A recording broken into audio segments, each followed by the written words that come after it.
सविता के छोटे बेटे विकास ने एक दिन आकर अपनी माँ से कहा, माँ, आप हम ढाई प्राणियों के लिए भी घर खर्च के लिए 2000 लेती हैं और भैया भाभी के अलावा उनके 3 बच्चे हैं, उनसे भी 2000 रुपये ही लेती हैं। ये कहाँ का न्याय है? क्यों रे, अब तू कमाने वाला हो गया है तो न्याय अन्याय समझाने आया है। जब तक तेरी नौकरी नहीं थी तब तक बड़े ही तो घर का पूरा खर्च चला रहा था। उस समय तेरा न्याय कहाँ चला गया था? सविता ने उसी से प्रश्न किया। बड़े बेटे परवास का वह नाम नहीं लेती थी, बड़े कहकर ही बुलाती थी। उस समय मैं कमाता नहीं था तो कहाँ से देता? विकास ने सफाई दी। संयुक्त परिवार का नियम ही ये कहता है कि जो कमाए और ज़्यादा कमाए वही ज़्यादा खर्च करे, और उस हिसाब से तेरी आमदनी बड़े से ज़्यादा है, इसलिए घर के खर्चे में तेरा योगदान ज़्यादा होना चाहिए। पर मैं तो दोनों से बराबर ही लेती हूँ। अगर तुम लोग अलग रहते तो क्या 2000 रुपये में खर्च चल जाता? सविता ने तर्क किया। क्यों नहीं चल जाता? हम लोगों का खर्च ही कितना है? विकास बोला। तो ठीक है, कुछ दिन तुम लोग अलग रहकर भी देख लो। जब तबीयत भर जाए तो साथ रहने आ जाना। सविता ने 2 टूक जवाब दे दिया। विकास ने नौकरी लगते ही कंपनी के फ्लैट में जाने का सोचा था, पर उस समय तो सबके समझाने बुझाने के साथ ही रहने को राजी हो गया था। मगर पिछले कुछ दिनों से उसकी पत्नी दिव्या उसे कंपनी का फ्लैट लेने को उकसा रही थी। विकास ने उसके कहने पर क्वार्टर के लिए अर्जी तो दे दी थी और एक फ्लैट उसे अलाट भी हो गया था, पर अलग जाने की बात को माँ से कैसे कहे, यह उसकी समझ में नहीं आ रहा था। आज जब मौका हाथ लगा तो उसने पहल कर दी थी और समस्या इतनी आसानी से सुलझ जाएगी उसने सोचा भी नहीं था। दिव्या तो बहुत खुश हुई और नए घर में जाने की तैयारी करने लगी। एक दिन अच्छा मुहूर्त देखकर वे लोग नए मकान में चले गए। ज़रूरत की थोड़ी बहुत चीज़ें तो सविता ने पहुंचा दी थी, पर दिव्या तो अपने स्टैंडर्ड से रहना चाहती थी।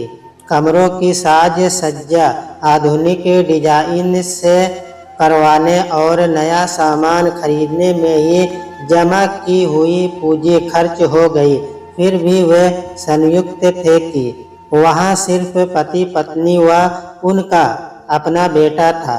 दिव्या की तो मन की मुराद पूरी हो गई थी, पर विकास को अंदर ही अंदर ऐसा एहसास होता कि उसने कहीं कुछ भूल की है और इसीलिए माँ का सामना करने की हिम्मत नहीं जुटा पा रहा था।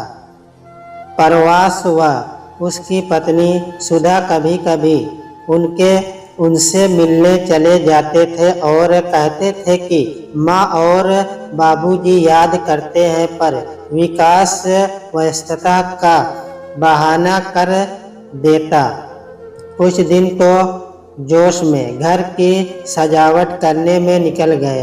अब मुख्य समस्या घर के काम की आई। नौकर नौकरानियों के दर्शन दुर्लभ। नई कॉलोनी तो बस गई थी, पर सर्वेंट क्वार्टर किसी भी फ्लैट में नहीं था।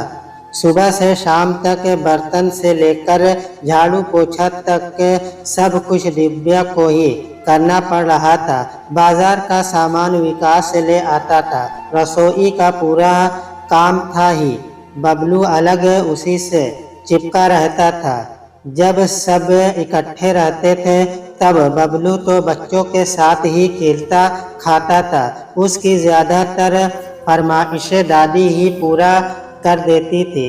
घर के काम के लिए भी पुराने नौकर नौकरानियां लगी हुई थी, जो दिव्या को कुछ भी काम नहीं करने देती थी। रसोई का काम पूरा था, पर सुबह तो सविता ही खाना बनाती थी और सुधा तथा दिव्या बच्चों का काम देखती थी। शाम को सुधा ही अक्सर खाना बनाती थी, दिव्या तो सिर्फ मदद कर देती थी। अब सब काम दिव्या के जिम्मे ही आ गया तो शाम तक वह इतनी थक जाती कि जैसे तैसे शाम का खाना बना पाती। अकेले में पति व पुत्र को नए नए पकवान बनाकर खिलाने का जो चाव था वह हवा हो गया। उधर माँ का मन नहीं मानता। सविता जब भी बबलू, विकास या दिव्या की पसंद की कोई चीज़ बनाती तो उनके लिए जरूर भेजती। कुछ दिन बाद बहुत कोशिश व मान मनुहार करने पर 2000 रुपये महीने पर सिर्फ चौका बर्तन व झाड़ू पोछा करने के लिए एक काम वाली तैयार हो गई। दिव्या का 2000 रुपया महीना निकालना खला तो बहुत, पर इसके अलावा कोई चारा भी नहीं था। सविता के घर में तो पुराने नौकर ही बहुत सा फालतू काम कर देते थे, पर यहाँ बंधे बंधाए काम के अलावा दूसरे काम में नौकरानी हाथ भी नहीं लगाती थी। दिव्या को सबसे ज़्यादा परेशानी हुई कपड़ों की धुलाई की। घर में कपड़े धो भी ले तो इस्त्री करवाने ही पड़ते थे। सविता के घर में तो एक धोबी को क्वार्टर दे दिया था, जिसकी बीबी कपड़े धोकर इस्त्री करवा कर रख जाती थी। सविता हर महीने उसे बंधी बंधाई रकम दे देती थी। दूसरी परेशानी दिव्या को बबलू को लेकर हुई। पहले वह सब बच्चों के साथ खेलता रहता था, कहाँ है वह दिव्या का पता भी नहीं चलता था, मगर अब हर आधा घंटे बाद आकर माँ से कहता, मन नहीं लग रहा, किसके साथ खेलूं। कभी कभार तो दिव्या बबलू पर ही झुंझला पड़ती, फिर रोआसी हो जाती। बबलू भी कहता कि वह दादी से कहेगा कि माँ डांटती है।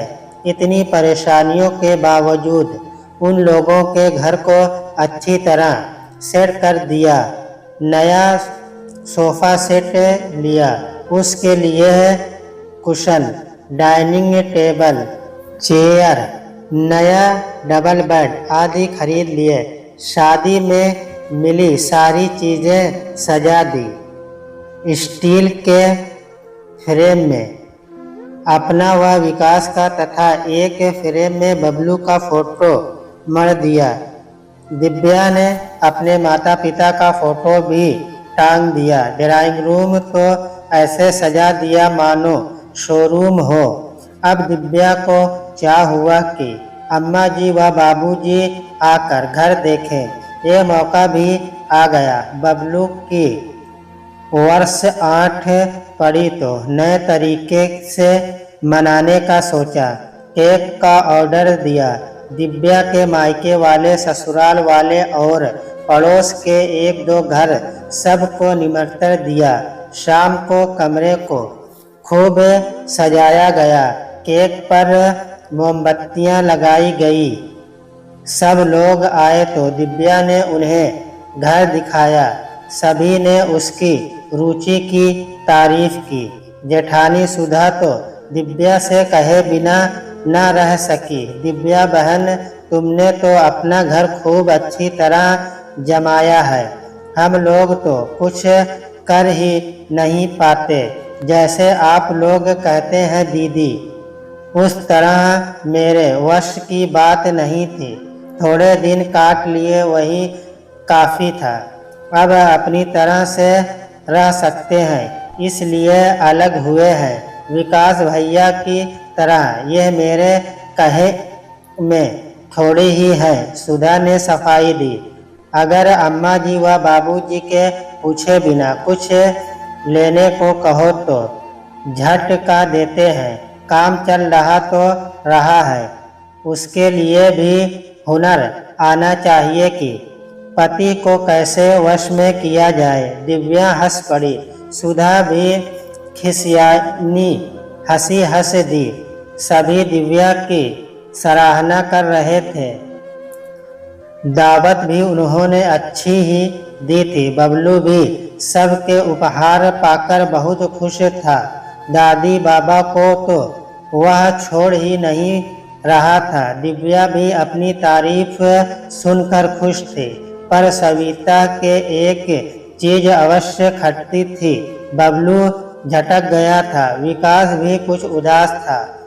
उतना खुद कर पाते नहीं कर रहा था जैसे सबके साथ रहने पर करता था। तभी सविता दिव्या से पूछ बैठी, बबलू इतना कमजोर क्यों लग रहा है? क्या खाना ढंग से नहीं खाता? पता नहीं अम्मा जी, बबलू को क्या हो गया है। ना ढंग से खाना खाता है, ना दूध पीता है। उससे कहती हूँ बाहर जाकर खेल तो बाहर भी नहीं जाता। दिव्या बोली, बेटा उसे घर में 4 भाई बहनों के साथ खाने खेलने की आदत पड़ी हुई थी। यहाँ वह अकेला पड़ गया है। तुम लोग तो इस वातावरण के आदी हो, सो कोई फर्क नहीं पड़ा, पर बबलू को यह वातावरण माफिक नहीं आ रहा। अब दूसरा उसके साथ लिए चाहिए। सविता ने कहा, दूसरा कहाँ से ढूंढूं? दिव्या ने अपनी कठिनाई बताई। तुम भी दिव्या बहुत भोली हो। बबलू अब 4 साल का हो गया है। साथ के लिए उसे भाई बहन की जरूरत है, सविता ने स्पष्ट किया। दिव्या झेप गई, बोली, अभी नहीं अम्मा जी, अभी तो हम 3 का खर्च ही मुश्किल से चल पाता है। अभी तो हम परिवार बढ़ाने की सोच भी नहीं सकते। तो ऐसा करो, बबलू को स्कूल भेजने लगो। वहाँ से बड़े के बच्चों के साथ घर आ जाया करेगा और शाम को विकास दफ्तर से लौटते समय ले आया करेगा। घर के पास ही तो विकास का दफ्तर है, वहाँ बच्चों के साथ मन लगा रहेगा। सविता ने सुझाव दिया। हाँ, यह ठीक रहेगा, दिव्या बोली। उसने सोचा उसे भी घर के काम के लिए फुर्सत मिल जाएगी। दोपहर को थोड़ा आराम भी कर लेगी। बबलू से जब कहा गया तो वह भी खुश हो गया। अब सब कुछ ढर्रे पर आ गया, पर जब बबलू की पढ़ाई का खर्च और बढ़ गया, मगर वह भी ज़रूरी था। 200 रुपये नौकरानी के अलग से निकल जाते। महीने में गैस का खर्च, दूध आदि सभी कुछ अलग से खरीदना पड़ता। बिजली का बिल व कपड़ों की धुलाई का खर्च अलग। वहाँ तो बाबूजी के ही जिम्मे ये सब खर्चे थे। यहाँ तो ऊपर से 2000 रुपये महीने फ्लैट का किराया देना पड़ता है। काम में भी वहाँ तक सिर्फ शाम को ही मदद करनी पड़ती थी, मगर यहाँ तो पूरे दिन खटना पड़ता है। अब दिव्या को आटे दाल का भाव मालूम पड़ने लगा। उसके शौक की सभी चीज़ें में कटौती होती गई। सिनेमा देखना तो करीब छोड़ ही दिया था। इस घर में आने के बाद रेस्टोरेंट की शक्ल तो देखी ही नहीं थी। जबकि वहाँ सबके बीच रहते थे, तब तो पति पत्नी महीने में एक बार सिनेमा जा बाहर ही खाना खाकर आते। जब भी घूमने जाते तो गोल्ड कॉफ़ी या आइसक्रीम का आनंद लेते। अब सब चीज़ें बंद हो गई, पर किसी से कुछ कह भी नहीं सकते थे। रास्ते में स्वयं उनका चुना हुआ था। एक दिन विकास के दफ्तर के लोगों ने सब परिवार पिकनिक का कार्यक्रम बनाया।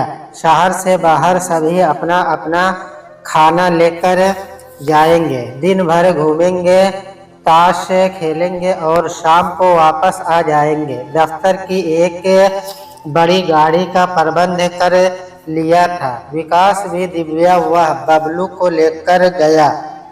हंसी खुशी में दिन कट गया। जब वे लोग घर लौटे तो देखा घर का ताला टूटा पड़ा है। अंदर जाकर देखा तो पता लगा सारा कीमती सामान गायब है।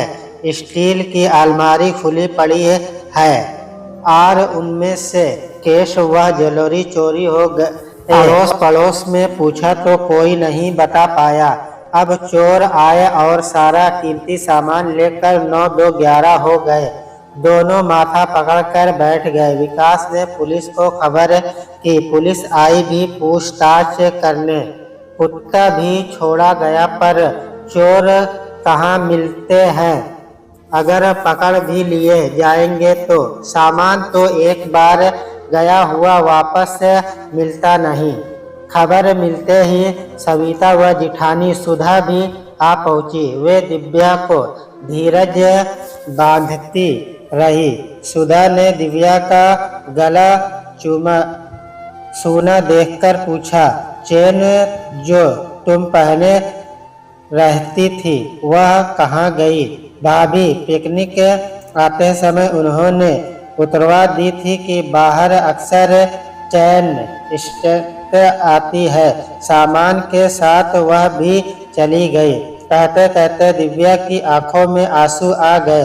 सविता ने दिव्या को दिलासा दिया, बहू हिम्मत मत हारो, खैर मनाओ, तुम लोग ठीक ठाक हो। नहीं तो ऐसे मौके पर ये लोग जान लेने में भी नहीं हिचकते। तभी सुधा ने अपने गले की चैन उतारकर दिव्या को पहना दी। सूना गला अच्छा नहीं लगता और दिव्या कहती रह गई, भाभी क्या कर रही हैं? उसने यह रूप सुधा का कभी जाना नहीं था। दुखी न हो बहू, शुक्र मनाओ कि संकट इसी में टल गया, सब कुछ फिर आ जाएगा। अम्मा जी, तनख्वाह में तो महीने का खर्च ही मुश्किल से चलता है, फिर से बनाने का तो अब हम सोच ही नहीं सकते। दिव्या वासी होकर बोली, क्यों दिव्या, तुम्हारे तो एक ही बच्चा है और तनख्वाह भी विकास की अपने भैया से ज्यादा है, फिर तुम्हारी तो अच्छी खासी बचत हो जाती है। सुधा ने व्यंग कर ही दिया, उसके बच्चे के लिए ही तो विकास ने कहा था कि खर्च ज्यादा होता है। वह इस बात को भूल नहीं पाई, मुंह से बात निकल ही गई। हालांकि यह कहकर उसे पछतावा भी हुआ। दिव्या के पास से इसका कोई जवाब नहीं था। बस यही कहते बना, हम लोग अपने स्टैंडर्ड से रहने आए थे, वहीं किसी को सहन नहीं हुआ। यह स्टैंडर्ड ही तो आज परिवारों को छोड़ने का कारण बन रहा है। यह तो तुम उस घर में भी बना सकती थी। ऊपर के कमरे तो खाली ही पड़ते हैं, आखिर बहुएं आकर ही तो घर को नए सांचे में ढालती है। सविता बोली, पर अम्मा जी, उन्होंने तो कभी नहीं कहा कि वहाँ रहकर भी हम सब सुविधाएं प्राप्त कर सकते हैं। कुछ कहने पर यही कह देते थे कि माँ से पूछ लो। दिव्या ने सफाई दी, अगर तुम पूछकर मुझे थोड़ा मान दे देती और तुम्हारा काम ना होता तब तुम्हें शिकायत होनी चाहिए थी, पर तुम्हें मुझ पर भरोसा नहीं था। सविता ने भी उलाहना दिया, हाँ अम्मा जी, यह भूल मुझसे ज़रूर हुई, उसका नतीजा भुगत लिया। दिव्या दुखी मन से बोली, अब भी कुछ नहीं बिगड़ा है, अगर चाहो तो तुम्हारे कमरे खाली पड़े हैं, वहीं आकर जैसे यहाँ रह रहे हो उसी तरह से रहने लगो, सविता ने समझाया। पर माँ, यहाँ इतना सामान जुटा लिया है, इसे कहाँ ले जाएंगे? दिव्या ने अपनी असमर्थता जताई। जैसे यहाँ सेट किया है अपना घर समझकर वहाँ भी इसी तरह सेट कर देना। घर को अच्छी तरह रखना। इसे बुरा लगता है, मैंने तुम्हें सुझाव दे दिया है, मानना ना मानना तुम्हारे ऊपर निर्भर करता है। सविता ने दिव्या पर ही निर्णय लेना छोड़ दिया। फिर समझाते हुए कहा, साथ रहने में जो आपस में स्नेह पनपता है, बड़ों में भी और छोटों में भी, वह अलग रहने में नहीं। सविता व सुधा विकास व दिव्या को काफी दिलासा दे गई। इस बीच सविता ने अपने कुछ जेवर और सुधा ने कुछ नई साड़ियाँ खरीद कर दिव्या के लिए भिजवा दी।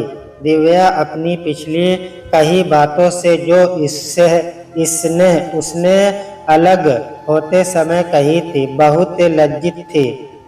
उन लोगों को काफी सबक मिल चुका था। सबसे ज्यादा तो मकान का किराया देना खलता था। जबकि सविता के घर में रहती तो थी, तब तो हाउस अलाउंस जो कंपनी से मिलता था, एक तरह से अतिरिक्त आमदनी ही थी जो बचता था। महीने का अंत होते होते विकास व दिव्या माँ के पास ही वापस आ गए, कभी अलग न होने के लिए।